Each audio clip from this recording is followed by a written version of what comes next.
अहिंसा परमो धर्म की जय। परम पूज्य आचार्य परमेष्ठी श्री विद्यासागर जी महाराज की जय। परम पूज्य निर्यापक मुनि श्री समता सागर जी महाराज की जय। सभी नमोकार मंत्र का पाठ करेंगे। नमो अरिहंताणं, नमो सिद्धाणं,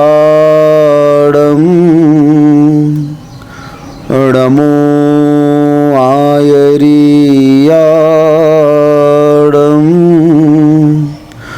नमो वज्झायाणं,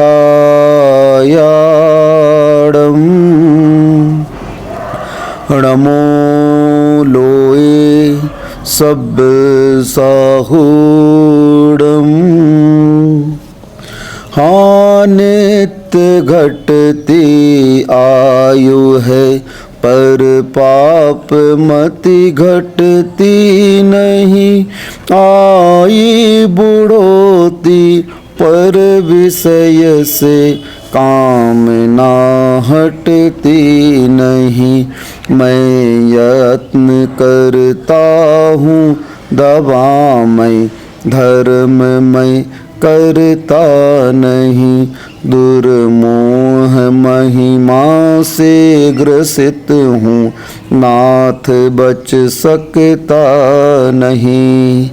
कुंडलपुर के बड़े बाबा की जय। चिंतामणि पार्श्वनाथ भगवान की जय। उत्तम मार्दव धर्म की जय। राग द्वेष कर्म बंध का कारण है। राग द्वेष के कारण ही यह आत्मा संसार परिभ्रमण कर रही है। और राग द्वेष का मूल कारण क्या है? ये कसाय, जो 4 कसाय हैं, ये राग द्वेष का मूल कारण है। इन्हीं कसायों के कारण यह जीव राग द्वेष रूप परिणाम करता है। कभी क्रोध में आकर, कभी मान में आकर, कभी मायाचारी करके, कभी लोभ में आकर।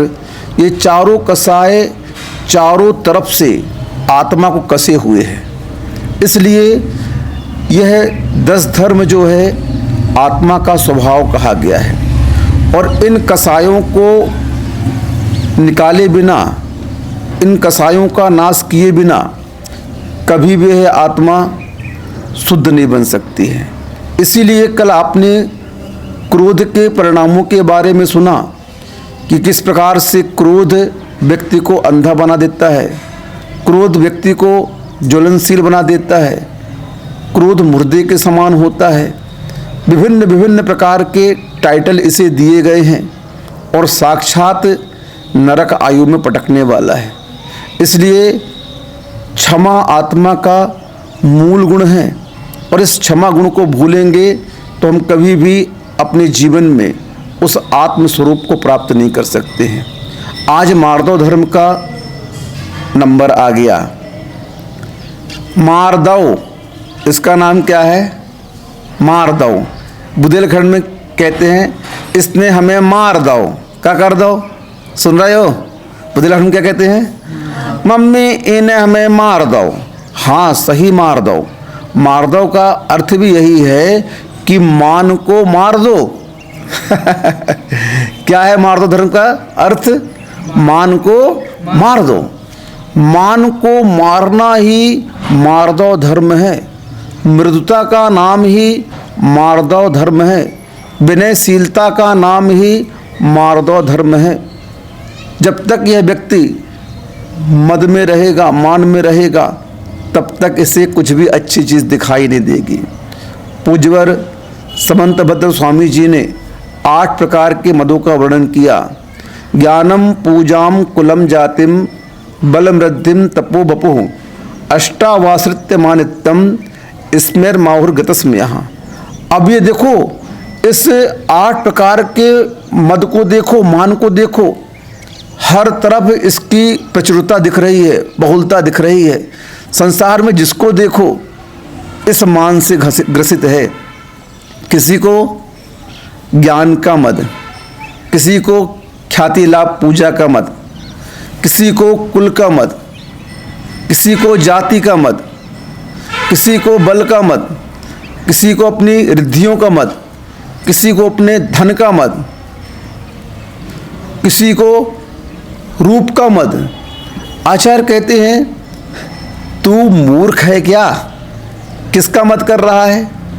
ये आठों चीजें तुम्हें पुण्य कर्म के उदय से प्राप्त हुई हैं और तुम इन आठों का मद कर रहे हो, अहंकार कर रहे हो। और जिन जिन लोगों ने इन आठों का अहंकार किया, मद किया, उन लोगों की दुर्गति हुई।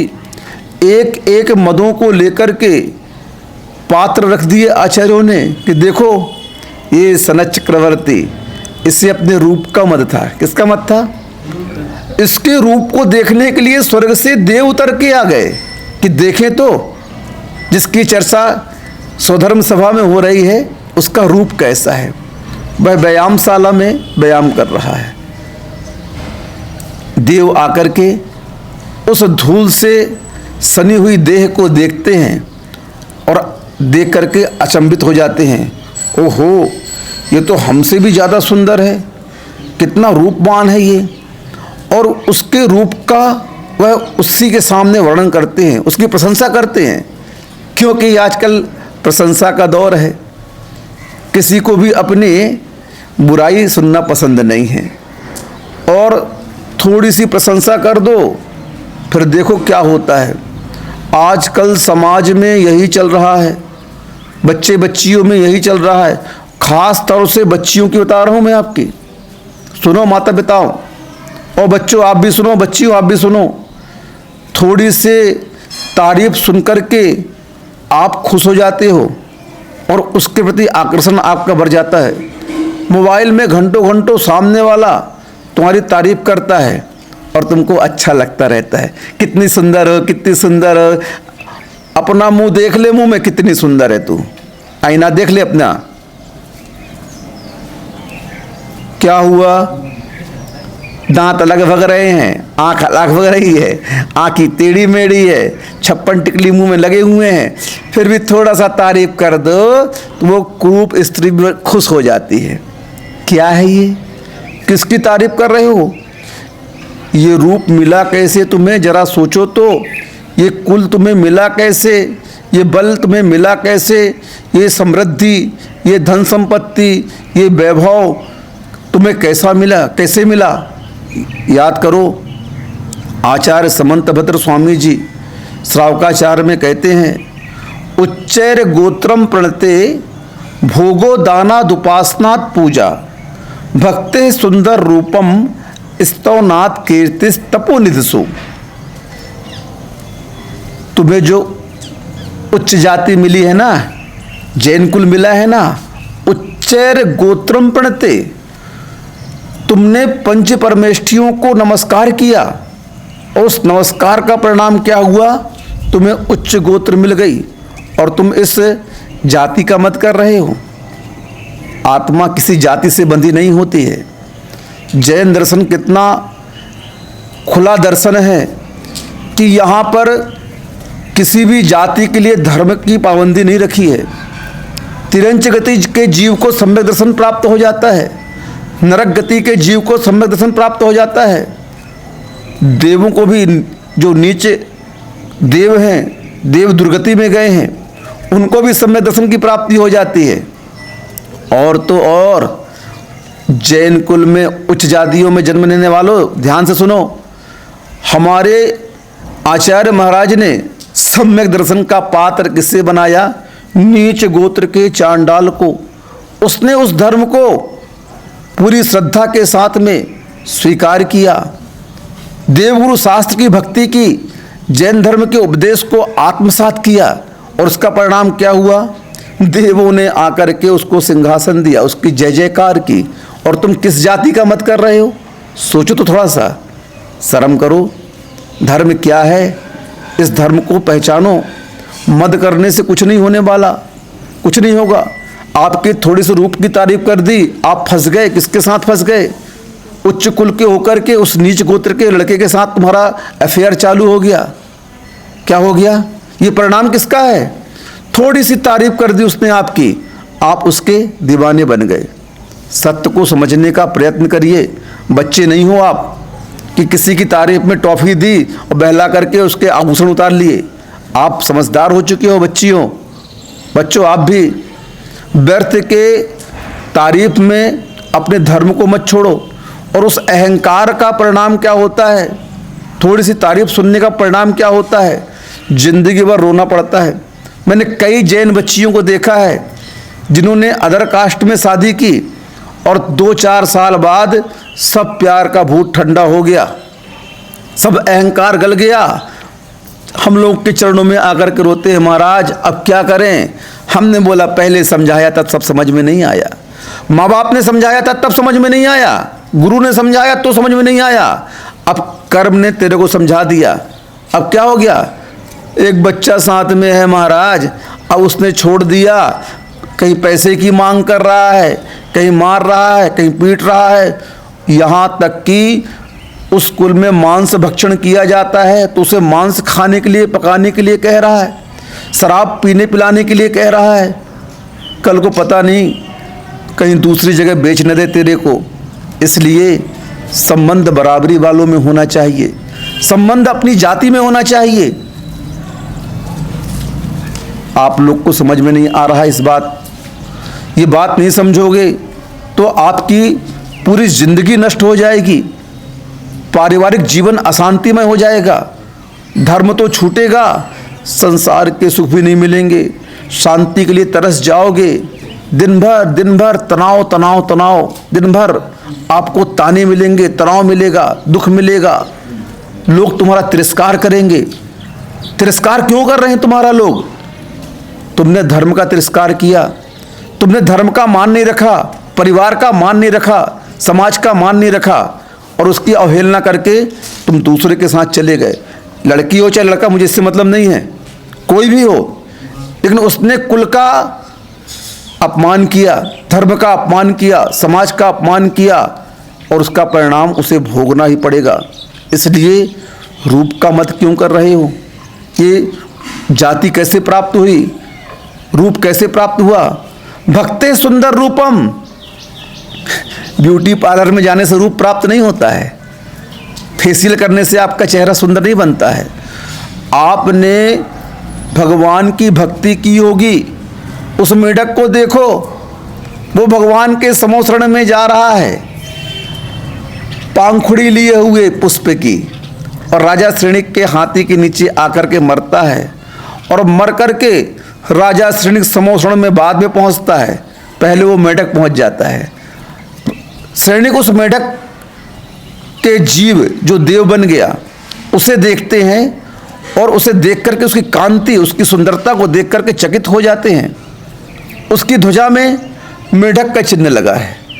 उस मेढक के चिन्ह को देख करके भगवान महावीर स्वामी से प्रश्न पूछते हैं श्रेणिक कि हे प्रभु, ये कैसे देव हैं, इनकी ध्वजा में मेढक का चिन्ह क्यों बना है? भगवान दिव्य ध्वनि के माध्यम से कहते हैं, श्रेणिक, यह जीव पूर्व पर्याय में मेढक था और इस जीव ने भगवान की भक्ति पूजा आराधना के लिए आ रहा था समोसण में, और तेरे हाथी के पैर के नीचे दबकर मर गया और मर कर के भक्ति के परिणाम स्वरूप यह सुंदर देव प्रीतंकर नाम का देव हो गया। इससे सुंदर काया मिल गई, अणिमा मणिमा आदि रिद्धियाँ मिल गई। अब बताइए आप किस रूप के ऊपर अहंकार कर रहे हो? जो रूप वीतरागता की भक्ति करने से प्राप्त होता है उस पुद्गल के रूप पर अहंकार कर रहे हो। संसार में जितना भी साम्राज्य है साधनों का, वो किसका है? चाहे शरीर ले लो, चाहे संपत्ति ले लो, चाहे संबंध ले लो, चाहे वस्तुएं ले लो, पदार्थ ले लो, हर चीज पुद्गल की है, तेरी कुछ नहीं है। और तू मत कर रहा है दूसरों की वस्तुओं को प्राप्त करके। संसार में जीव का क्या है? जीव का स्वभाव तो ज्ञाता दृष्टा है, और तुम ज्ञाता दृष्टा स्वभाव वाले होकर के भी इस जड़ के लिए अपने आत्मा को धोखा दे रहे हो। किसको धोखा दे रहे हो? स्वयं की आत्मा को धोखा दे रहे हो आप, और किसी को नहीं दे रहे हो। जो व्यक्ति अहंकार करता है वह अहंकारी व्यक्ति और किसी को धोखा नहीं देता है, अपनी आत्मा को देता है। क्यों? क्योंकि इस कसाय के कारण आत्मा को निकृष्ट पर्याय में जाना पड़ता है। संपत्ति मिली पुण्य के उदय से, रूप मिला पुण्य के उदय से, बल मिला पुण्य के उदय से, रिद्धियां मिली पुण्य के उदय से, ज्ञान मिला पुण्य के उदय से, ख्याति लाभ मिली पुण्य के उदय से। जितने भी चीज़ों का आप मद कर रहे हो वो सारी की सारी प्राप्ति कहाँ से हुई आपको? इस धर्म की शरण में आने से प्राप्त हुई। और इस प्राप्तव्य पुद्गल की वस्तुओं को, पुण्य से प्राप्त वस्तुओं पर हम मद कर रहे हैं, अहंकार कर रहे हैं। उसका परिणाम क्या हुआ? रावण ने भी यही किया था, पुण्य से प्राप्त वस्तुओं का अहंकार किया, मद किया कि मैं तो रिद्धिधारी हूँ, मैं विद्याधर हूँ, मेरे पास सोने की लंका है, मैं नारायण हूँ, मेरे ऐश्वर्य को देखकर कौन मुझे नहीं चाहेगा, और उठा लाया सीता को। मंदोदरी समझा रही है, रावण क्या कर रहे हो आप? उसे अपने बल का मत था, अपने रूप का मत था, अपने कुल का मत था, अपने ऐश्वर्य का मत था, हर चीज का मत था उसके पास में। और परिणाम क्या हुआ उस रावण का, बताओ? मंदोदरी ने खूब समझाया, रावण मान जा, तेरा साम्राज्य इस अहंकार के कारण समाप्त हो जाएगा। वह मंदोदरी की बात नहीं मानता है। परिणाम क्या निकलता है? 1 लख पूत 1.25 लख नाती, ताके घर में दिया न बाती। अब बताइए आप, इतना बड़ा परिवार कुटुंब, इतना बड़ा ऐश्वर्यवान, इतना बड़ा रूपवान, सोने की लंका जिसके सामने जल करके राख हो गई, सारे कुटुंबी जन जिसके सामने मरण को प्राप्त हो गए, उसका कारण मात्र उस रावण का अहंकार था और कुछ नहीं था।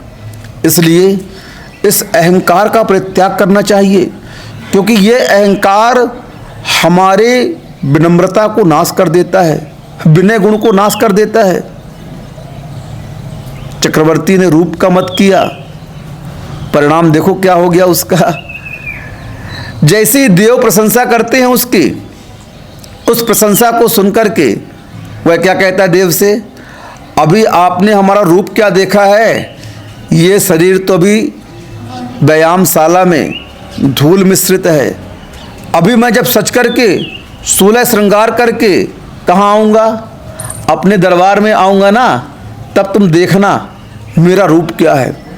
और जैसे ही वह श्रृंगार करके 14 श्रृंगार होते पुरुषों के, 14 श्रृंगार करके अपने राजसभा पर विराजमान होता है, देव उसके उस रूप को देख करके कहते हैं, राजन, जो रूप तुम्हारा व्यायामशाला में था, जो सुंदरता तुम्हारी व्यायामशाला में देखी, वह रूप, वह सुंदरता अभी नहीं है। इस प्रकार के वचन सुनकर के वह सनत चक्रवर्ती बोलने लगा, ऐसा कैसे कह रहे हो आप? देव तो अवधि ज्ञानी रहते हैं, उनके ज्ञान में आ रहा है कि यह पर्याय प्रतिपल परिणमनशील है, इसमें पल पल में परिवर्तन हो रहा है, आपको दिख नहीं रहा है। लेकिन जिनके पास में प्रत्यक्ष ज्ञान होता है, वो इस ज्ञान के माध्यम से इस परिणमन को देखते हैं कि इस पुद्गल में प्रतिपल कैसे परिणमन होता है, उत्पाद व्यय इसमें प्रतिपल चलता रहता है, और वह परिवर्तन हमें दिखता नहीं है, क्योंकि हमारे पास में वह ज्ञान ही नहीं है। कोई भी वस्तु है उसमें प्रतिपल परिणमन चल रहा है, यह पुद्गल का स्वभाव है, द्रव्य का स्वभाव है, और उस स्वभाव के कारण यह जीव प्रतिपल कैसा हो रहा है, कैसा हो रहा है? क्षरण को प्राप्त हो रहा है। आप अपनी जिंदगी में क्या समझते हैं? मैं जीवन जी रहा हूं, लेकिन आचार्य कहते हैं नहीं, तुम जीवन जी नहीं रहे हो, तुम प्रतिपल मरण की ओर अग्रसर हो रहे हो। तुम्हारे आयु कर्म के निश्चय प्रतिपल खिर रहे हैं। जिस जीवन को तुम जीवन मान रहे हो, आचार्य उसे मरण कहते हैं। जीवन जीना सत्य नहीं है, बल्कि मरण सत्य है। क्योंकि अपन ने जन्म तो ले लिया, जन्म लेते ही मृत्यु का वारंट कट जाता है और वह काल रूपी पुलिस उस व्यक्ति को, उस आत्मा को ढूंढती रहती है। और जैसे ही उसका काल पूर्ण होता है, अरेस्ट करके उसे ले जाया, दूसरी जगह ले गया, दूसरी पर्याय में ले गया। अब बताओ, आप जी रहे हो कि मर रहे हो प्रतिपल? अब मरते मरते तुम किसका अभिमान कर रहे हो, बताओ ना पहले। धर्म कहता है जब मृत्यु का पता लग जाए उस समय सभी प्रकार के मदों का त्याग कर देना चाहिए, अहंकार का त्याग कर देना चाहिए, वस्तुओं का त्याग कर देना चाहिए, संबंधों का त्याग कर देना चाहिए और सल्लेखना धर्म को अंगीकार कर लेना चाहिए। और आप लोग मृत्यु किसे मानते हो?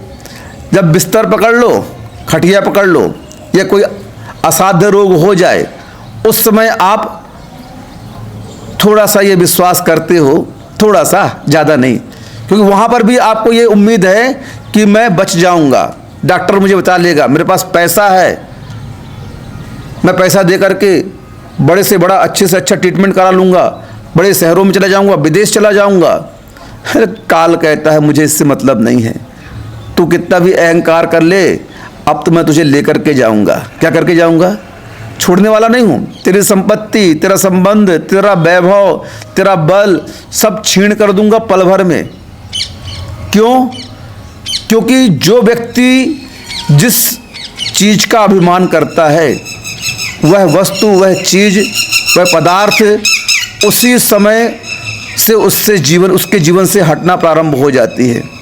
तुमने बल का मत किया, तुम्हारा बल धीरे धीरे क्षीण हो जाएगा। तुमने रूप का मत किया, तुम्हारा रूप धीरे धीरे समाप्त हो जाएगा। तुमने धन का मत किया, भिखारी बन जाओगे। इस भाव में अगर पुण्य का पल्ला है तो कोई बात नहीं, अगले भाव में दरिद्र पैदा होगे, गरीबों के यहाँ पैदा होगे। तुमने ऐश्वर्य का मत किया, तुम्हारा ऐसी जगह जन्म होगा जहाँ कोई पूछेगा नहीं तुमको। तुम्हें रिद्धियाँ आई, रिद्धि का बल किया। जिस चीज़ का तुमने मद किया वो चीज़ें पुण्य के अभाव होते ही प्रतिकूल हो जाएंगी, बदल जाएंगी, और फिर अगले जन्म में इन सब का अभाव, अगले जन्म क्या, इसी जन्म में उसका अभाव हो सकता है। देव जैसे ही कहते हैं वो रूप तुम्हारा था नहीं, बस उसके शरीर में उन देवों को क्या दिख गया? कुष्ठ रोग के वायरस दिख गए उन्हें कि अब इस चक्रवर्ती के शरीर में कुष्ठ रोग होने वाला है। क्या होने वाला है? कोढ़ होने वाला है। चक्रवर्ती जैसे ही दीक्षा लेता है, दीक्षा के बाद उसके शरीर में कोढ़ निकल जाता है, उसका शरीर दुर्गंध मारने लगता है। 100 साल तक उसे मुनि अवस्था में गलित कुष्ठ ज्वर के साथ था। कितनी वेदना सही उसने, बताओ आप, सोचो जरा सा। किसका परिणाम है ये? मान का परिणाम है। उस मान के प्रभाव के कारण उसका शरीर कुष्ठ रोग से गलित हो गया, लेकिन मुनि बन गया था, उसके जीवन में समता आ चुकी थी। उसने जान लिया कि ये कर्म के उदय से हुआ सब कुछ है। सम्यक दृष्टि इस बात को हमेशा जानता है कि जो कुछ भी मुझे प्राप्त हुआ संसार में पुण्य के कारण हुआ है, उस पुण्य से प्राप्त वस्तु पर वह कभी भी अहंकार नहीं करता है, क्योंकि उसको पता रहता है कि यह सब पुण्य से प्राप्त हुआ है और अगर मैं इसका मद करूँगा तो ये सब पाप में बदल जाएंगे। और देखो ये जो मद है ना, 8 अहंकार जिन्हें कहते हैं, ये सम्यक दर्शन में मलिनता उत्पन्न करते हैं, सम्यक दर्शन को नष्ट कर देते हैं। 25 दोषों से रहित, ये 25 दोषों के अंतर्गत भी आते हैं। श्रद्धानम परमार्थाना माप्तागम तपोभृताम त्रिमूढ़ापोड़ मष्टांगम सम्यक दर्शन मस में हम। श्रद्धान करना है सच्चे देवगुरु शास्त्र के प्रति। कैसा श्रद्धान करना है? 3 मूर्ताओं से रहित, देव मूर्ता, गुरु मूर्ता और शास्त्र मूर्ता, 8 मदों से रहित, ज्ञानम पूजम कुलम जातिम बल वृद्धिम तपो बपु, तप का, शरीर का, वृद्धि का, ज्ञान का, जाति का, बल का, रूप का, ये सब मद छोड़ो, ये सम्यक दर्शन को नाश करने वाले हैं। तुम किसका अहंकार कर रहे हो? झूठा मान कर रहे हो। और इस मान का प्रभाव देखो कि यहाँ पर भी तुम्हें कोई पसंद नहीं करता है। मानी व्यक्ति को कोई नहीं चाहता यहाँ पर, है मानी है ये, चलो यहाँ से हटाओ। बहुत ऐश्वर्यवान है, धनवान है समाज में, लेकिन हर कार्य के लिए मान चाहिए। क्या चाहिए? हर कार्य के लिए मान चाहिए। ले लो भी मान, मिल जाएगा, कुछ नहीं। बाद में क्या होगा? नाम भी नहीं रहेगा तुम्हारा। क्या नहीं रहेगा? मान वालों का नाम भी नहीं रहता है। ऐसा नाम लुप्त होता है कि फिर कोई उसको पूछता नहीं। मरने के बाद भी मानी को लोग कहते हैं बड़ा अहंकारी था ये। कैसा था? बहुत अहंकारी था। लो भाई, वहाँ भी बुराई चल रही है आपकी। तो ये 8 मद सम्यक दर्शनों में मलिनता लाते हैं, सम्यक दर्शन को नाश करते हैं। हे आत्मन, क्यों इन 8 मदों के प्रभाव में आकर के अपने स्वभाव को छोड़ रहा है? सोच तो थोड़ा सा, क्या मिलेगा तुझे मान करने से इन सब वस्तुओं का? ये पुण्य के उदय से मिली है। चक्रवर्ती का परिणाम देखो क्या हुआ, रावण का परिणाम देखो क्या हुआ। यही तो शिक्षा दे रहे हैं आपको, और क्या दे रहे हैं? क्योंकि अगर हम स्वभाव को प्राप्त करना चाहते हैं तो इस विभाव परिणमन से बचना आवश्यक है। चक्रवर्ती मुनि बन के साधना कर रहा है। क्या कर रहा है? कुष्ठ रोग उसके जीवन में आ गया, उस पाप कर्म का फल उसे मिल गया, लेकिन उसे तनिक भी गिलानी नहीं हुई, उसे कुछ भी अफसोस नहीं हुआ, बल्कि उसने क्या चिंतन किया? स्वयं किए जो कर्म शुभाशुभ, फल निश्चय ही वे देते, करे आप फल दे अन्य तो स्वयं किए निष्फल होते। जब कर्म का उदय जीवन में आता है तो कर्म के उदय में सम्यक दृष्टि रोता नहीं है, हंसता है। हंसता है, क्या करता है? हंसता है। क्यों हंसता है? ओहो, मैंने किए विगत में जो पुण्य पाप, वे आ रहे उदय में स्वयमेव आप। मैंने जो पूर्व में पुण्य पाप किए हैं वो उदय में आ रहे हैं। अब उदय में आए हैं और बांधे मैंने हैं, तो इसे भोगना भी मुझे पड़ेगा। पुण्य का फल बांधा है तो पुण्य भोगोगे, पाप का फल बांधा है तो पाप भोगोगे। दोनों निमित्तों में सम्यक दृष्टि हर्ष और विषाद नहीं करता है। क्या नहीं करता है? दोनों परिस्थितियों में सम्यक दृष्टि न रोता है न हंसता है। दुखाया अपने कर्म का उदय मानता है। ठीक है, कर्म का उदय है, मैंने किए हैं पाप, मुझे भोगना पड़ेगा। समता से उसे सह लेता है। कर्म आते हैं निकल जाते हैं, क्योंकि भोगवानी तो भोगना है, चाहे हंस के भोगो चाहे रो के भोगो। कैसा भोगना चाहोगे भैया आप लोग बताओ? क्यों भाई, कैसा भोगना चाहोगे? हंस के कि रो करके? हंस करके। हंस करके जो दुख का स्वागत करता है, समतापूर्वक दुख उसके जीवन से पलायन कर जाता है। समय कैसा भी हो बदलता अवश्य है। समय कैसा भी हो बदलता अवश्य है। इसलिए गुजरे हुए समय में ऐसा काम न करो कि लोग तुम्हें गाली दे, बल्कि गुजरे हुए समय में ऐसा काम कर दो कि आने वाली पीढ़ियां भी तुम्हारा नाम लेते रहें, तुम्हारी जय जयकार करते रहें। और ये सब कब होगा? जब अहंकार बुद्धि तुम्हारे जीवन से समाप्त होगी, खत्म होगी। आज व्यक्ति परिवार में इतना अहंकारी हो गया है कि हर कार्य में अपने आप को कर्ता बनाता है। मैं बच्चों को पाल रहा हूँ, मैं कमा रहा हूँ। पूरी लड़ाई द्वंद्व का कारण यही है। पति पत्नी से झगड़ा क्यों हुआ? अहंकार के कारण। पिता पुत्र का झगड़ा क्यों हुआ? अहंकार के कारण। गुरु शिष्य का अहंकार कारण, सब कुछ अहंकार के कारण हो रहा। अगर परिवार में आपस में समर्पण और विश्वास हो जाए तो अहंकार समाप्त हो जाएगा। सुन तो लो, सुन लो थोड़ा सा। किसी ने कुछ कह दिया है परिवार में, सुन लो 2 बातें, इसमें क्या बात है? बड़ा ही तो कह रहा है हमारा। कौन कह रहा है? जब दोनों तुम लोग बन गए हो आपस में पति पत्नी, तो एक दूसरे की सुनो। तनाव क्यों आया? तकरार क्यों हुई बीच में आपके? मात्र अहंकार के कारण। ईगो ईगो ईगो क्या है? ईगो। बस इसने मुझे ऐसा कह दिया, ये पत्नी होकर कैसा कह रही है, ये बेटा होकर ऐसा कह रहा है, ये मेरे पिता होकर ऐसे कह रहे। बस थोड़ी थोड़ी बातों पर अहंकार जगता है और वह अहंकार आपके जीवन में फ्रैक्शन पैदा कर देता है, दरार पैदा कर देता है, मनमुटाव। जीवन भर मलिनता चलती है, जीवन भर। पिता के प्रति, गुरु के प्रति, पत्नी के प्रति, जो भी संसार के संबंध हैं, सभी संबंधों में दरार क्यों आई? मात्र अहंकार कारण।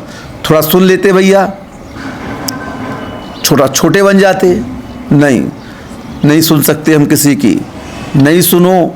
जो अकड़ता है वह टूट जाता है, और जो लचीला होता है तो क्या होता है?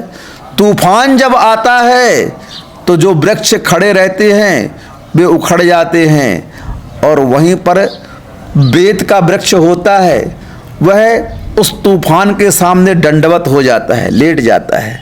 तूफान उसके ऊपर से गुजर जाता है, उसका बाल बाका भी नहीं हो पाता। पुनः तूफान शांत होने पर वह खड़ा हो जाता है।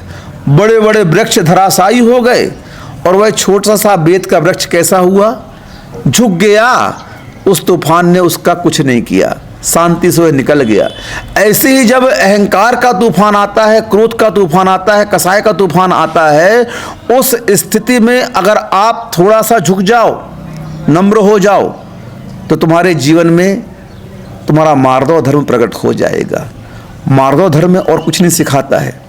मार्दव धर्म विनय सिखाता है, मृदुता सिखाता है, और मृदु व्यक्ति, विनय व्यक्ति सभी को अच्छा लगता है। कोई भी व्यक्ति विनयवान व्यक्ति को सबसे ज़्यादा चाहता है। आप स्वयं देख लो, मूलाचार में आया कि चिरकालीन दीक्षित आचार्य को भी एक नव दीक्षित विनयवान शिष्य प्रभावित कर लेता है। क्या कह दिया?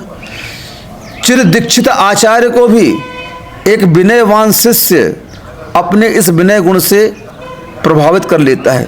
वे आचार्य अच्छे अच्छे ज्ञानी शिष्य के प्रभाव में नहीं आ रहे हैं, लेकिन उस विनयवान शिष्य को देख करके उनका हृदय उसके प्रति आशीष से भर जाता है, उसके विकास की भावना करते हैं। क्यों? विनय सबको पसंद है। उन्नति का द्वार अगर कोई है संसार में तो यह विनय ही है। और इस विनय को प्राप्त कैसे करें? कैसे करें? एक बार क्या हुआ, सुनो, ध्यान से सुनो। एक बार क्या हुआ, एक भीलनी थी, और उस भीलनी को बिना मौसम आम खाने का दोहला हो गया कि मुझे आम चाहिए। उस भील को अंतर ध्यान की एक विद्या प्राप्त थी, और उस विद्या के माध्यम से वह सबको देख सकता था और उसे कोई नहीं देख सकता था। जैसे अंजन चोर की कथा आती है ना, वैसे इस भील की कथा है। अब वह अपनी भीलनी के लिए आम लेने के लिए राजा के बगीचे में घुस गया और आम तोड़ करके ले आता। चूँकि बेसमय आम राजा के बगीचे में मिलेगा, उसके यहाँ कई प्रकार के वृक्ष थे। अब वह वनमाली, उस राजा के उद्यान का माली चिंता में पड़ गया, भाई मेरा आम प्रतिदिन कहाँ जा रहा है, कौन लेकर जा रहा है, दिख नहीं रहा है। और राजा ने एक जुगाड़ लगा करके उसको पकड़ लिया। पकड़ गया तो राजा ने पूछा, भाई इतने पहरेदारों के होते हुए आप आम कैसे तोड़ कर ले जा रहे हो? तो उसने राजा से बोला, राजन मुझे अंतर ध्यान की एक विद्या सिद्ध है, उस विद्या के माध्यम से मैं आम तोड़ ले जाता हूँ। राजा ने बोला, एक काम करो, ये विद्या तुम मुझे सिखा दो, मैं तुम्हें माफ़ कर दूंगा। ठीक है। उसे भील ने स्वीकार कर लिया। अब भील ने उसको विद्या सिखाना शुरू किया।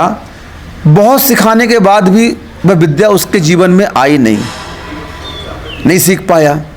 तभी राजा श्रेणिक का पुत्र अभय कुमार आया और उसने बोला, राजन आपको विद्या सिद्ध इसलिए नहीं हो रही है कि आपने अभिमान के कारण, अहंकार के कारण ये विद्या आपको सिद्ध नहीं हो रही। बोले मैं अभिमान कहाँ कर रहा हूँ, मैं सीख तो रहा हूँ। बोले नहीं, विद्या सीखने के लिए तुम्हें अपने सिंहासन से नीचे उतरना होगा। अभी ये भील गुरु है और इस भील गुरु को तुम्हें ऊपर बैठाना होगा और तुम नीचे बैठो। और जैसे ही राजन ने विनय की, उनके सामने हाथ जोड़ा और निवेदन किया मुझे विद्या प्रदान करें, और उस भील ने जैसे ही उसे विद्या प्रदान की और उसे वह विद्या प्राप्त हो गई। एकलव्य के बारे में यही आता है, गुरु ने शिक्षा नहीं दी, कुछ नहीं दिया, लेकिन गुरु की मूर्ति बना ली और विनय से प्रणाम किया और पूछता मूर्ति से, हाँ इसको ऐसे चलाऊं क्या, इसको ऐसे चलाऊं क्या। बस पूछ पूछ करके उसने बिना गुरु के मात्र विनय के बल पर उस ज्ञान को अर्जन कर लिया। लक्ष्मण रावण के पास पहुंच गया, सिर के पास खड़ा था। रावण नीतिवान था, विद्वान था, नीति प्राप्त करने के लिए गया था। रावण कुछ नहीं बोला, शांत रहा। लक्ष्मण पहुंच गए राम के पास में, अरे भैया तुमने कहां पर उस अहंकारी के पास भेज दिया, वो बोल भी नहीं रहा है। राम बोलते हैं लक्ष्मण, अहंकारी रावण नहीं है, अहंकारी तुम हो। तुम विद्या लेने गए हो, विद्या सिर के पास खड़े होने से प्राप्त नहीं होती है, चरणों के पास खड़े हो जाओ, वहां जाने से तुम विद्या मिलेगी। और जैसे ही लक्ष्मण रावण के चरणों के पास खड़ा होता है और निवेदन करता है, हे रावण आप नीतिवान हैं, आप विद्वान हैं, मुझे कुछ नीति का ज्ञान दीजिए। और रावण ने जितनी नीतियाँ उनके पास थी, सारा ज्ञान नीति का उस लक्ष्मण को दे दिया। कहने का तात्पर्य यह है कि बिना झुके यह व्यक्ति कभी भी मान का अहंकार नहीं कर सकता है। आप लोग स्वयं देखें, आपने कभी किसी को देखा है क्रोध पत्र लेते हुए? बताओ, किसी सभा में अगर आपको क्रोध पत्र से सम्मान किया जाए तो क्या आप स्वीकार करोगे? बोलो तो नहीं करोगे ना। आपको माया पत्र दिया जाता है, स्वीकार कर लो, नहीं करोगे। आपको लोभ पत्र दिया जाता है, स्वीकार कर लो, नहीं करोगे। महाराज जी कैसी बात करते हो आप हमारी बेइज्जती कर रहे हो क्या? नहीं भैया, ये कसाय है और इस कसाय को अच्छा नहीं मानते महाराज जी। अच्छा, मुझे शिक्षा दे रहे हो। आइए, सभा में सेठ जी को मान पत्र दिया जा रहा है, सेठ की उपाधि से आपको नवाजित किया जा रहा है, आइए आपका तिलक लगाया जा रहा है। ये वो दुनिया भर के सम्मान मंच में प्राप्त होते हैं, वो माला बाद में ऊपर हाथ में उठाता है, तुम्हारा सिर पहले झुक जाता है, लाओ भाई पहना दो। टीका लगाने के लिए लाओ भाई लगा दो। मान पत्र के मिलते ही तालियों की गड़गड़ाहट हो जाती है। सम्मान के लिए देखो तो कितना झुक गए, अंदर से कितनी गुदगुदी हो रही है, फूट पड़ा अंदर से खुशी का झरना। ओहो, मेरा मान हो रहा है, मेरा सम्मान हो रहा है। और थोड़ा सा अगर कार्यकर्ताओं को नहीं पूछा गया, ओ कार्यकर्ताओं सुन रहे हो, अरे महाराज जी ने बताओ सबका बड़े बड़े आदमियों का सम्मान करा दिया और हमारा सम्मान नहीं कराया, लो हो गया। यहीं पर वह मान कसाय जागृत हो गई आपकी। क्या हो गया? मान कसाय जागृत हो गई और पूरा का पूरा आपका परोपकार जिससे पुण्य आपको मिलना था वह पाप में बदल गया। सारी संपत्ति पुण्य की नाश कर दी आपने। बताओ क्या किया? इस मान पत्र के लिए पता नहीं क्या क्या कर डालते हैं आप लोग। दिन भर ऐसे ऐसे कार्य कर देते हैं, कोई सोच भी नहीं सकता, क्योंकि मानव का स्वभाव होता है एक, जब इसके पास में संपत्ति का अभाव होता है तो यह संपत्ति को प्राप्त करने का पुरुषार्थ करता है। संपत्ति प्राप्त हो जाए, अब क्या करें, बहुत संपत्ति आ गई मेरे जीवन में, अब थोड़ा मान चाहिए। और उस मान को प्राप्त करने के लिए वह सोशल वर्कर बन जाता है, वो थोड़ा सा धार्मिक बन जाता है, थोड़ा सा दान पुण्य करने लगता है। क्यों? मान के लिए। कर लो, कुछ नहीं होगा। इस मान कसाय के कारण थोड़ी ऐश्वर्य मिल जाएगा तो क्या होगा? परोपकार के कार्य मान किए नहीं, स्वाभिमान के लिए करना चाहिए। किसके लिए करना चाहिए? परोपकार के कार्य मान के लिए नहीं, स्वाभिमान के लिए करना चाहिए। ये मेरी ड्यूटी है, मेरा कर्तव्य है। मेरे पास में ऐश्वर्य आ गया, मैं संपत्तिमान हो गया हूँ, इस संपत्ति में मैं कितना खा लूँगा, इसके माध्यम से मैं दूसरों का परोपकार करूँगा। इस प्रकार की भावना से अगर कार्य करते हो तो तुम्हारी यशोगाथा को जीवन भर इतिहास गाएगा, जीवन भर इतिहास गाएगा। नहीं तो क्या होगा, इतिहास में नाम तो उसमें भी चढ़ेगा, लेकिन रावण की श्रेणी में चढ़ेगा। किसकी श्रेणी में चढ़ेगा? रावण की। राम नहीं बन पाओगे तुम, क्योंकि अहंकार में हो ना। इस अहंकार के बारे में कितना भी कहा जाए, हम लोगों के लिए कह दिया कि अगर साधु अहंकार में आ गया अपने तप के ऊपर, अपनी रिद्धियों के ऊपर, तो सारी रिद्धियां बदल जाएंगी, समाप्त हो जाएंगी और वह साधु नरक में पहुंच जाएगा। हम लोगों की जब ये गति कर दी हमारे आचार्य ने कि हे साधु तू विनयवान बन, और तो और ये मृदुता धर्म कितना बड़ा है कि इस मृदुता धर्म को 16 कारण भावनाओं में रख दिया। विनयेन मोक्ष द्वारम, विनय उन्नति का द्वार है, विनय मोक्ष का मार्ग है और विनय से सब कोई प्रभावित होता है। 16 कारण भावना, ये पर्व चल ही रहे हैं। दूसरे नंबर की भावना में विनय को रख दिया, मृदुता को रख दिया। अब बताओ आप, कितना बड़ा धर्म है ये, और इस धर्म की हम अवहेलना करते हैं। इस धर्म को हम जान नहीं पाते और मान कसाय में आकर के अपने स्वभाव को हम नष्ट कर देते हैं। इसलिए बंधुओं, कितना कहें क्या कहें, इस मान का जब तक जीवन में प्रभाव रहता है, उसका प्रभाव उस विनय गुण को आने नहीं देता है। इसलिए मान हमारा कितना अहित कर रहा है, ये आप लोग को सोचना चाहिए, चिंतन करना चाहिए। क्योंकि इस कसाय को हम कंट्रोल नहीं करेंगे तो विनय गुण हमारे जीवन में प्रकट नहीं हो सकता है, नहीं हो सकता है, नहीं हो सकता है। इसलिए बहुत सारे एग्जाम्पल हमने दिए।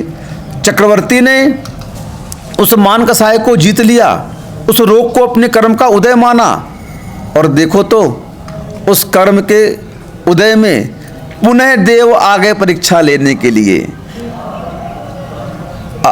अपनी पीड़ा, अपनी समता की परीक्षा लेती। क्या हुआ? देव आ गए वैद्य बन करके, हम असाध्य रोगों को भी ठीक कर देते हैं। अब जंगल में महाराज बैठे हैं, कुष्ठ वाला शरीर है, बह रहा है कुष्ठ, ज्वर रोग है। आप कहें तो हम आपके रोग को दूर कर सकते हैं।